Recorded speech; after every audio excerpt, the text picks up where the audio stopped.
अगर आप मेरी जगह होते तो उस आदमी पर चिल्ला पड़ते, 3-4 गालियां भी दे देते। ये तो सिर्फ गुटखा था, आपकी कमीज पे किसी की लेटरिंग गिर जाए तो बहुत बुरा लगेगा।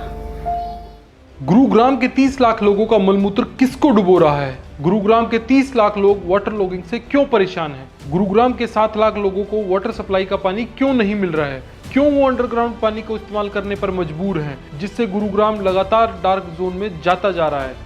दूसरी तरफ ग्रीन बेल्ट और हॉर्टिकल्चर के लिए सीवर के ट्रीटेड पानी की जगह क्यों फ्रेश वाटर का इस्तेमाल किया जा रहा है?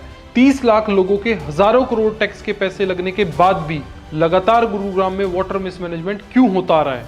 इस समस्या के समाधान के लिए विधायक भाई राकेश दौलताबाद ने पिछले 3 सालों में क्या किया है, आइए जानते हैं।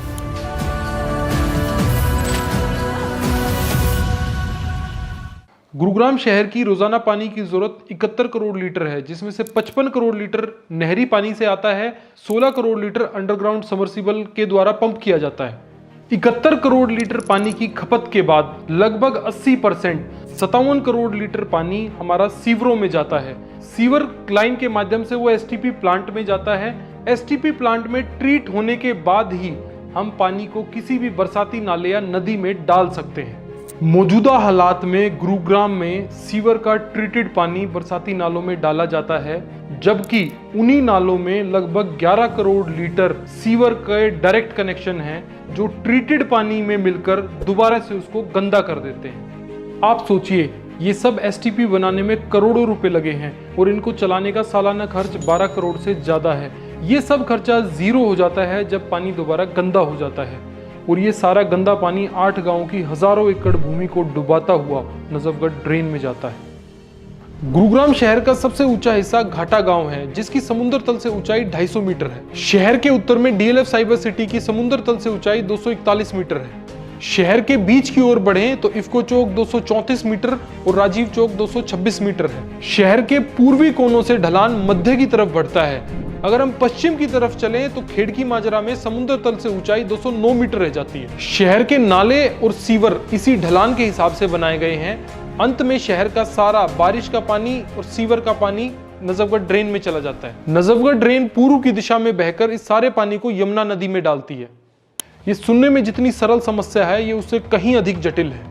1960 से पहले नजफगढ़ ड्रेन नहीं थी। सारे गुरुग्राम का पानी बहकर दिल्ली के छावला की झील में जाता था और आसपास के गांव में फ्लडिंग भी करता था। 60 के दशक में दिल्ली सरकार ने इस पानी को रोकने के लिए दिल्ली हरियाणा बॉर्डर को खोदकर नजफगढ़ ड्रेन का निर्माण कर दिया और इसे यमुना से जोड़ दिया। उन्होंने नजफगढ़ ड्रेन के दिल्ली वाली साइड एक बड़ा बांध भी बना दिया, जिससे बाढ़ की स्थिति में पानी दिल्ली की तरफ न जाए। अगले 25-30 साल नजफगढ़ ड्रेन के साथ लगती हजारों एकड़ भूमि पर खूब खेती हुई और कोई बाढ़ नहीं आई। 1990 से 2022 तक गुरुग्राम की जनसंख्या 2 लाख से बढ़कर 30 लाख को पार कर गई और गुरुग्राम शहर का फैलाव 25 स्क्वायर किलोमीटर से 350 स्क्वायर किलोमीटर हो गया। इन सालों में नजफगढ़ ड्रेन के अंदर कई फीट गाद जम गई और उसके पानी लेने की क्षमता कम हो गई। विधायक भाई राकेश दौलताबाद ने अधिकारियों व एक्सपर्ट के साथ अनेकों मीटिंग करके इस जटिल समस्या की समाधान के लिए खाका तैयार किया। सबसे पहले हमें ये सुनिश्चित करना होगा, गुरुग्राम से निकलने वाली सीवर की हर बूंद, जो लगभग 57 करोड़ लीटर है, उसको ट्रीट किया जाना जरूरी है।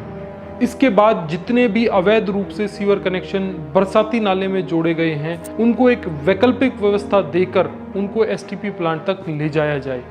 साफ गए पानी को ज्यादा से ज्यादा शहर के पार्क को, ग्रीन बेल्ट व खेती में इस्तेमाल किया जाए।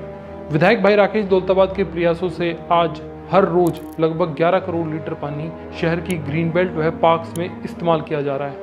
पूरे शहर की ग्रीन बेल्ट और रोड नेटवर्क के साथ ट्रीटेड वाटर लाइन बिछाई जा रही है। अवैध सीवर कनेक्शंस को सीवर लाइन में जोड़ने का काम शुरू हो गया है, जैसे न्यू पालम विहार, साई कुंज, साहिब कुंज, गंगा विहार, चंदन विहार, शंकर विहार, प्रकाशपुरी जोन, सराय गांव, भीम कॉलोनी।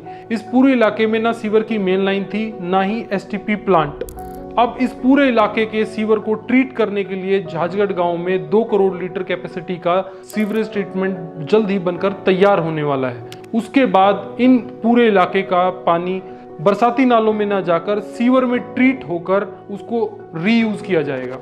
सबसे पहले जैसे हमारे ईजेड ब्लॉक के अवैध रूप से सीवर कनेक्शन जो बरसाती नालों में था, उसको डाइवर्ट करके हमारी एसटीपी की मेन लाइन में जोड़ा गया है। इसी तरीके से हमारे पूरे न्यू पालम विहार, प्रकाशपुरी जोन यहाँ के भी सीवर कनेक्शंस को वैकल्पिक व्यवस्था देते हुए सीवर लाइन के साथ जोड़ा जाएगा। न्यू पालम विहार में विभाग द्वारा रेवेन्यू रोड के साथ सीवर लाइन डालने का कार्यक्रम शुरू कर दिया गया है।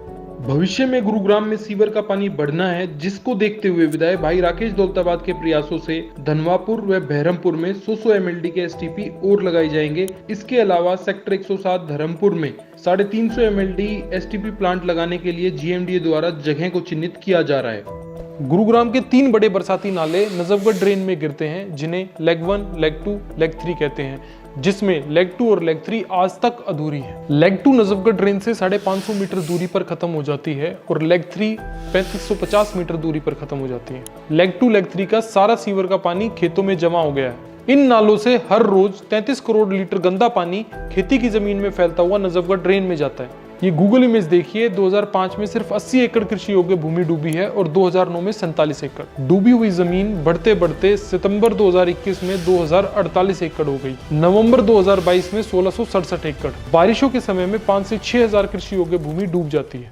विधायक बनते ही भाई राकेश दौलताबाद ने इस विषय पर तेजी से काम किया, जिसमें 2020 में डिविजनल कमिश्नर की चेयरमैनशिप में एक कमेटी बनाई गई, जिसमें जीएमडीए, एमसीजी, रेवेन्यू, पंचायत आदि विभागों को मिलाकर एक कमेटी बनाई गई, जिन्होंने 12 मार्च 2021 को अपनी report the.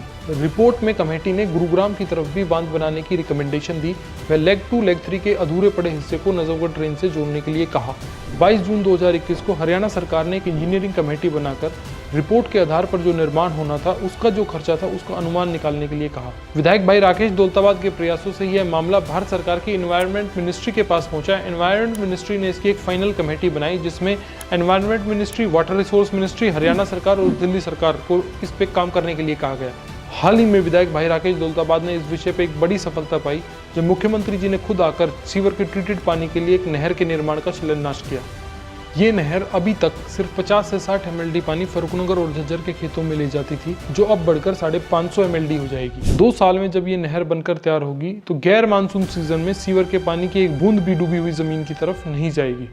Let's build a sustainable and better Gurugram.